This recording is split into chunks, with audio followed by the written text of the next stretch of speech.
ಮೇಲಿಂದ ಮೇಲೆ ಬರೀ ಗರ್ಭಪಾತ ಆಗ್ತಾ ಇರ್ತದೆ ಪಾಪ. ಅವ್ರಿಗೆ ಗೊತ್ತೇ ಆಗ್ತಾರಲ್ಲ, ಎಷ್ಟಾದರೂ ಮಕ್ಕಳೇ ಆಗ್ತಾ ಇಲ್ವಲ್ಲಪ್ಪ ನಮಗೆ ಅಂತ ಕೊರಗ್ತಾ ಇರ್ತಾರೆ. ಅವ್ರಿಗೆ ಈ ಭೂತ ಚೇಷ್ಟೆ ಅಥವಾ ಈ ಒಂದು ಗಾಳಿ ಶಕದ ಪ್ರಭಾವ ಅನ್ನೋದೇ ಗೊತ್ತಾಗ್ತಾ ಇರಲ್ಲ ಪಾಪ. ಕೆಲವು ಜನಗಳು ಚೇಷ್ಟೆಗೆ ಅಂತಲೇ ಕೆಲವೊಂದು ರೀತಿಯಲ್ಲಿ ಅವತಾರಗಳನ್ನು ಆಡ್ತಾ ಇರ್ತಾರೆ. ಇದು ಓವರ್ ಆಲ್ ಏನು ಹೇಳ್ಬೋದು ಅಂದರೆ ಒಂದು ನೆಗೆಟಿವ್ ಎನರ್ಜಿ, ದುಷ್ಟ ಭೂತ ಪ್ರೇತ ಶಕಗಳು ಅಂತ ಹೇಳ್ಬೋದು. ಇದು ಅವರಿಗೆ ಕಣ್ಣಿನ ಕೆಳಭಾಗ ಕಂಪ್ಲೀಟ್ಲಿ ಕಪ್ಪಾಗ್ಬಿಡುತ್ತೆ, ಕರಿ ಬಣ್ಣ. ಅವ್ರದ್ದು ಒಂಥರ ಛಾಯೆ ಏನಾಗಿರ್ತದೆ, ಒಂಥರ ಸ್ಮಶಾನದ ಛಾಯೆ ಥರ, ಒಂಥರ ಗರ ಬಡಿದಿರೋ ಥರ ಛಾಯೆ ಕಾಣ್ತಾ ಇರುತ್ತೆ ಕಣ್ಣಿನ ಸುತ್ತ. ಈ ರೀತಿಯಾದಂತಹ ಈ ಭೂತ ಪ್ರೇತ ಈ ಥರದ್ದೆಲ್ಲ ಅವರು ಒಳಗಾಗಿದ್ದಾರೆ ಅಂತ ಗೊತ್ತಾದರೆ ಇದರಿಂದ ಮುಕ್ತಿ ಹೇಗೆ ಹೊಂದಬೇಕು?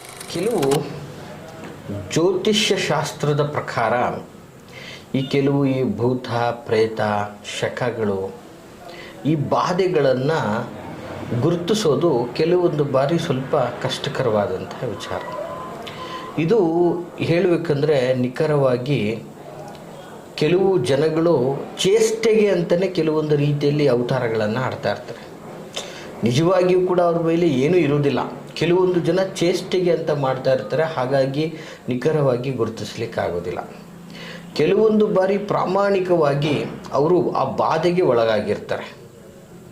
ಆ ಬಾಧೆಗೆ ಒಳಗಾದಾಗ ಅವರಲ್ಲಿ ಕೆಲವು ಮಾರ್ಪಾಡುಗಳಾಗ್ತಾ ಇರ್ತದೆ, ತೋರಿಸ್ತದೆ ಯಾವ್ಯಾವ ರೀತಿಯಲ್ಲಿ ಮಾರ್ಪಾಡುಗಳಾಗ್ತದೆ ಅಂದರೆ ಪೀಡೆಗೆ ಒಳಗಾದಂತಹ ಸಂದರ್ಭದಲ್ಲಿ ಅದನ್ನು ಅಂದಾಜಿಸ್ತಕ್ಕಂಥದ್ದು ಬಹಳ ಸೂಕ್ಷ್ಮವಾಗಿ ನೋಡಿ ಅಂದಾಜಿಸಬೇಕಾಗ್ತದೆ.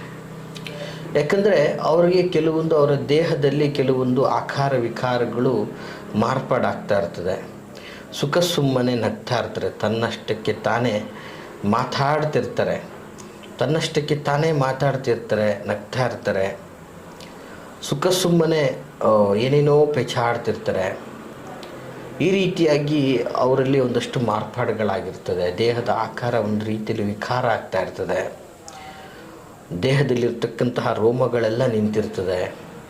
ಸೊ ಈ ಥರದ ಒಂದಷ್ಟು ವಿಚಾರಗಳು ನೋಡಿ.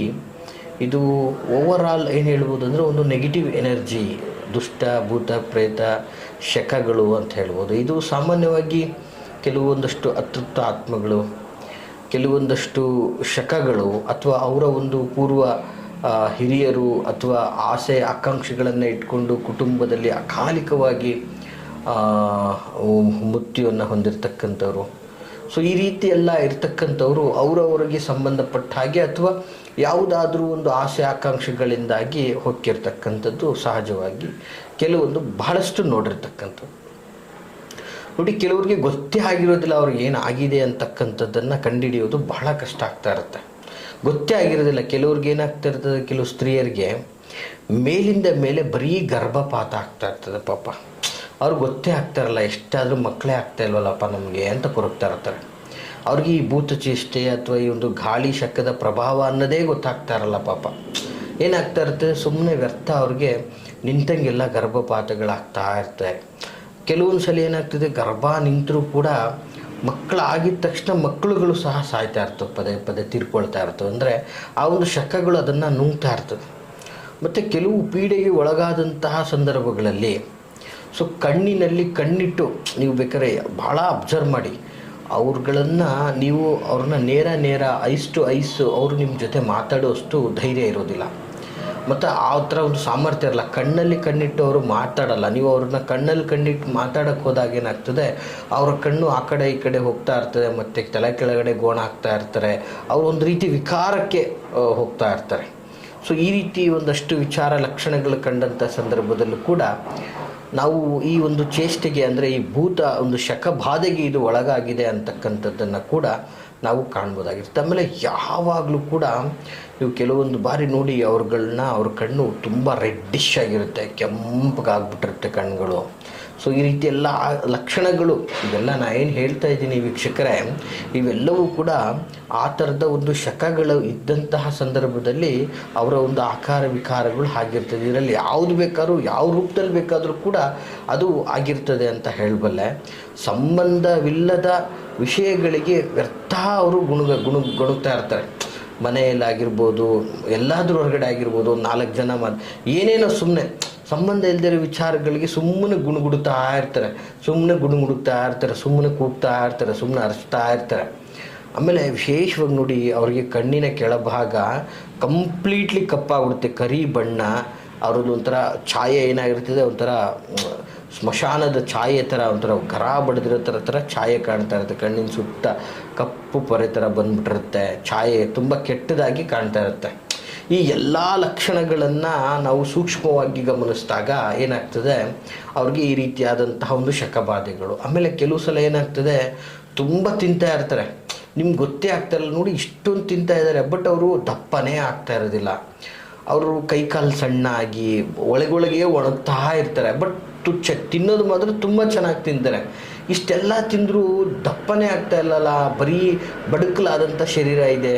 ಇದು ಏನಾಗಿರ್ತದೆ, ಒಳಗಡೆ ಆ ಒಂದು ಶಕಬಾಧೆಗಳು ಆ ರೀತಿ ಆಗ್ತಾ ಇರ್ತದೆ. ಸೊ ಇದು ಕೂಡ ಒಂದು ಲಕ್ಷಣ ಆಗಿರ್ತದೆ ವೀಕ್ಷಕರೇ. ಆಮೇಲೆ ಏನಾಗ್ತದೆ, ಕಂಪ್ಲೀಟ್ಲಿ ಹಠ ಸ್ವಭಾವ, ಒಂದು ನೀಟ್ನೆಸ್ ಇರೋದಿಲ್ಲ, ಒಂದು ಸೂಕ್ಷ್ಮ ಪ್ರಜ್ಞೆ ಅನ್ನೋದು ಅವರಲ್ಲಿ ಇರೋದಿಲ್ಲ. ಈ ಥರದ್ದೆಲ್ಲ ಇದ್ದಾಗ 100% ಅವ್ರಿಗೆ ಈ ಶಕಬಾಧೆಗೆ ಅವರು ಒಳಗಾಗಿದ್ದಾರೆ ಅಂತಕ್ಕಂಥದ್ದನ್ನು ನಾವು ಸೂಕ್ಷ್ಮವಾಗಿ ನಿರ್ಧಾರವನ್ನು ತಗೋಬೋದಾಗಿರ್ತದೆ. ಸೊ ಹಾಗಾದರೆ ಈ ರೀತಿಯಾದಂತಹ ಈ ಭೂತ ಪ್ರೇತ ಈ ಥರದ್ದೆಲ್ಲ ಅವರು ಒಳಗಾಗಿದ್ದಾರೆ ಅಂತ ಗೊತ್ತಾದರೆ ಇದರಿಂದ ಮುಕ್ತಿ ಹೇಗೆ ಹೊಂದಬೇಕು ಅಂತಕ್ಕಂಥದ್ದು ಸಹಜವಾಗಿ ಕೇಳುವಂತಹ ಪ್ರಶ್ನೆ. ನೋಡಿ, ಯೂಶಲಿ ಈ ಒಂದು ನಿರ್ಜಲ ಪ್ರದೇಶಗಳಲ್ಲಿ, ಈ 3 ದಾರಿ ಸೇರುವಂಥ ಜಾಗದಲ್ಲಿ, ಇಂತಹ ಕಡೆ ಎಲ್ಲ ಆದಷ್ಟು ಕೆಲವು ಅಪಘಾತಗಳು ನಡೆದಂತಹ ಸ್ಥಳಗಳಲ್ಲಿ, ದೊಡ್ಡ ಮಟ್ಟದಲ್ಲಿ ಅನಿರೀಕ್ಷಿತವಾಗಿ ಒಂದು ಹತರಾದಂತಹ ಸಂದರ್ಭಗಳಲ್ಲಿ, ಅಂತಹ ಒಂದು ಕೆಲವು ಪ್ರದೇಶಗಳಲ್ಲಿ ಕೆಲವೊಂದಷ್ಟು ನೆಗೆಟಿವ್ ವೈಬ್ರೇಷನ್ಸ್ಗಳೆಲ್ಲ ಇರ್ತದೆ. ಸೊ ಅದು ಎಲ್ಲರ ಮೇಲೂ ಎಲ್ಲರೊಟ್ಟಿಗೂ ಇರ್ತದೆ ಅಂತಲ್ಲ. ಸೊ ಅದು ಕೆಲವೊಂದಷ್ಟು ಜನಗಳಿಗೆ ಪ್ರತ್ಯೇಕವಾಗಿ ಆಕರ್ಷಿತರಾಗಿರ್ತದೆ. ಸೊ ಆ ಸಂದರ್ಭಗಳಲ್ಲಿ ಅಂಥವರು ಆ ಬಾಧೆಗೆ ಒಳಗಾಗಿ ನೋವನ್ನು ಅನುಭವಿಸ್ತಾ ಇರ್ತಾರೆ. ಸೊ ತುಂಬ ದೇವರು ದಿಂಡ್ರು ನಾನಾ ವಿಧದ ಒಂದು ಸಂಕಷ್ಟಗಳು ಅನುಭವಿಸ್ತಾ ಇರ್ತಾರೆ. ಇಷ್ಟೆಲ್ಲ ಅನುಭವಿಸಿದ್ರು ಅದರಿಂದ ಅವರು ಹೊರ ಬಂದಿಲ್ಲ ಅಂದರೆ ವೀಕ್ಷಕರೇ, ಈ ಒಂದು ಸಣ್ಣ ತಂತ್ರ ಮಾಡಿ ಸಾಕು, ಖಂಡಿತವಾಗಿ ಕೂಡ 200% ಇದರಿಂದ ಅವರು ಮುಕ್ತರಾಗ್ತಾರೆ. ಯಾವುದೇ ಭೂತ ಪ್ರೇತ ನೆಗೆಟಿವ್ ಶಕ್ತಿಗಳು ಶಕ ಬಾಧೆಗಳು ಅವರನ್ನು ಅಕ್ವೈರ್ ಮಾಡ್ಕೊಳ್ಳೋಕೆ ಸಾಧ್ಯ ಆಗಲ್ಲ. ಅಂತಹ ಒಂದು ಅದ್ಭುತವಾದಂತಹ ಒಂದು ತಂತ್ರ ಇದಾಗಿರ್ತದೆ.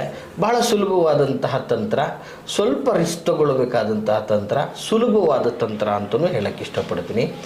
ಏನಪ್ಪ ಮಾಡಬೇಕು ಈ ಒಂದು ತಂತ್ರವನ್ನು ಅಂತಂದರೆ, ನೋಡಿ, ಇದನ್ನು ಸಾಮಾನ್ಯವಾಗಿ ಯಾರು ಒಳಗಾಗಿದ್ದಾರೆ ಅಂತ ಕರೆಕ್ಟಾಗಿ ತಿಳ್ಕೊಂಡಿದ್ದ ತಕ್ಷಣ ಏನು ಮಾಡಬೇಕು, ಯಾವುದಾದ್ರೂ ಮಕ್ಕಳಿಗೆ ಸಾಮಾನ್ಯವಾಗಿ ಮಕ್ಕಳು ಬೆಳೆಯುವಂಥ ಮಕ್ಕಳು ಹುಟ್ಟಿದ ಮೇಲೆ ಹಲ್ಲು ಬರ್ತದೆ. ಆ ಹಲ್ಲು ಪ್ರಥಮವಾಗಿ ಬೀಳ್ತದೆ ನೋಡಿ, ಮಕ್ಕಳಿಗೆ ಹಲ್ಲು ಬೆಳೆದು ಪ್ರಥಮವಾಗಿ ಹಲ್ಲು ಬೀಳುತ್ತೆ, ಅದೇ ಕಂಟಿನ್ಯೂ ಆಗಿ ಬರೋದಿಲ್ಲ. ಮಕ್ಕಳಿಗೆ ಹಲ್ಲು ಬಿದ್ದು ಹಲ್ಲು ಬರ್ತದೆ. ಸೊ ಆ ಥರ ಬಿದ್ದಂಥ ಹಲ್ಲನ್ನು ತೆಗೆದುಕೊಂಡು ವೀಕ್ಷಕರೇ ಸೂಕ್ಷ್ಮವಾಗಿ ನೋಟ್ ಮಾಡ್ಕೊಳ್ಳಿ. ಇದು ಒಂದು ತಂತ್ರ ಮತ್ತು ರಿಸಲ್ಟ್ ಕೊಡುವಂತಹ ತಂತ್ರ. ನೋಡಿ, ತಂತ್ರಶಾಸ್ತ್ರದಲ್ಲಿ ಅಸಾಧ್ಯವಾದದ್ದು ಯಾವುದೂ ಇಲ್ಲ. ಸಣ್ಣ ಪುಟ್ಟ ತಂತ್ರಗಳಿಂದ 108 ವಿಧದ ಸಾಧನೆಗಳನ್ನು ಮಾಡುವುದಾಗಿರ್ತದೆ. ಇದನ್ನು ಭಕ್ತಿಯಿಂದ ನೋಟ್ ಮಾಡ್ಕೊಳ್ಳಿ. ಮಗುವಿನ ಹಲ್ಲು, ಬಿದ್ದಂಥ ಹಲ್ಲು, ಸಾಮಾನ್ಯವಾಗಿ ಹಲ್ಲುಗಳು ಬಿದ್ದು ಹಲ್ಲುಗಳು ಬರ್ತದೆ. ಅಂಥ ಸಂದರ್ಭದಲ್ಲಿ ಆ ಬಿದ್ದಂಥ ಹಲ್ಲನ್ನು ತೆಗೆದುಕೊಂಡು ಒಂದು ಬೆಳ್ಳಿಯ ತಾಯಿತ, ನೋಡಿ ಬೇರೆ ಯಾವ ತಾಯಿತಗಳು ಕೂಡ ವರ್ಕ್ ಆಗೋದಿಲ್ಲ, ಬೆಳ್ಳಿಯ ತಾಯಿತದಲ್ಲಿ ಅದನ್ನು ಭದ್ರಪಡಿಸಿ, ಯಾರು ಈ ಒಂದು ಶಕಬಾಧೆಗಳಿಗೆ ಒಳಗಾಗಿರ್ತಾರೆ ಅವರ, ಅಂದರೆ ಸ್ತ್ರೀ ಆಗಿದ್ದರೆ ಎಡತೋಳಿಗೆ, ಪುರುಷರಾಗಿದ್ದರೆ ಬಳತೋಳಿಗೆ, ಈ ರೀತಿಯಲ್ಲಿ ಅದನ್ನು ಕಟ್ಟಿಬಿಟ್ರೆ ಖಂಡಿತವಾಗಿಯೂ ಕೂಡ ಅವರಿಗೆ ದೃಷ್ಟಿದೋಷ ಆಗಲಿ, ಭೂತ ಪ್ರೇತ ಅಥವಾ ಈ ಶಕಬಾಧೆಗಳು ಇವ್ಯಾವು ಕೂಡ ಅವ್ರ ಹತ್ರನೂ ಬರೋದಿಲ್ಲ. ಅಥವಾ ಆ ಥರ ಪ್ರಭಾವಗಳಿಗೆ ಒಳಗಾಗಿದ್ದರೂ ಕೂಡ ಅದು ನಾಶವಾಗಿ ಹೋಗ್ಬಿಡ್ತದೆ. ಸೊ ಈ ರೀತಿಯಲ್ಲಿ ಈ ಒಂದು ತಂತ್ರವನ್ನು ಮಾಡೋದ್ರಿಂದ ಈ ಬಾಧೆಗಳಿಂದ ನೀವು ಹೊರಬರ್ಬೋದು ಅಂತ ಹೇಳೋಕ್ಕೆ ಇಷ್ಟಪಡ್ತೀನಿ ವೀಕ್ಷಕರೇ. ನಾನು ನಿಮ್ಮ ಮೈಸೂರಿನ ಶ್ರೀನಿವಾಸನ್. ಸೊ ಈ ಮಾಹಿತಿ ತಮಗೆಲ್ಲ ಇಷ್ಟವಾಗಿದೆ ಅಂತ ನಾನು ಭಾವಿಸ್ತೀನಿ. ಹಾಗೆ ಈ ಥರದ ಯಾವುದೇ ಸಂಕಷ್ಟಗಳನ್ನು ಅನುಭವಿಸ್ತಾ ಇರ್ತಕ್ಕಂಥವರು ಮುಕ್ತವಾಗಿ ನನ್ನೊಟ್ಟಿಗೆ ಮಾತಾಡಬೇಕು ಅಂದರೆ ವಿಡಿಯೋದಲ್ಲಿ ಕಾಣ್ತಾ ಇರ್ತಕ್ಕಂತಹ ಸಂಖ್ಯೆಗೆ ಕರೆ ಮಾಡಿ ಮಾತನಾಡಿ ಅಂತ ಹೇಳೋಕ್ಕೆ ಇಷ್ಟಪಡ್ತೀನಿ. ಹಾಗೆ ಮುಕ್ತವಾಗಿ ನಮ್ಮನ್ನು ನೇರವಾಗಿ ಭೇಟಿ ಮಾಡಿ ಸಂದರ್ಶನವನ್ನು ತಗೋಬೇಕು ಅನ್ನುವಂಥವ್ರಾದರೆ ನಾವಿರೋದು ಮೈಸೂರಿನ ವಿಜಯನಗರ 2ನೇ ಹಂತ KD ಸರ್ಕಲಲ್ಲಿ ನಮ್ಮ ಕಚೇರಿ ಬರ್ತದೆ. ವಿಡಿಯೋದಲ್ಲಿ ಕಾಣುವಂತಹ ಸಂಖ್ಯೆಗೆ ಕರೆ ಮಾಡಿ ನಿಮ್ಮ ಸಮಯವನ್ನು ಖಚಿತ ಮಾಡಿಕೊಂಡು ಬನ್ನಿ ಅಂತ ಹೇಳಕ್ಕೆ ಇಷ್ಟಪಡ್ತೀನಿ. ಎಲ್ರಿಗೂ ಶುಭವಾಗಲಿ. ನಮಸ್ಕಾರ.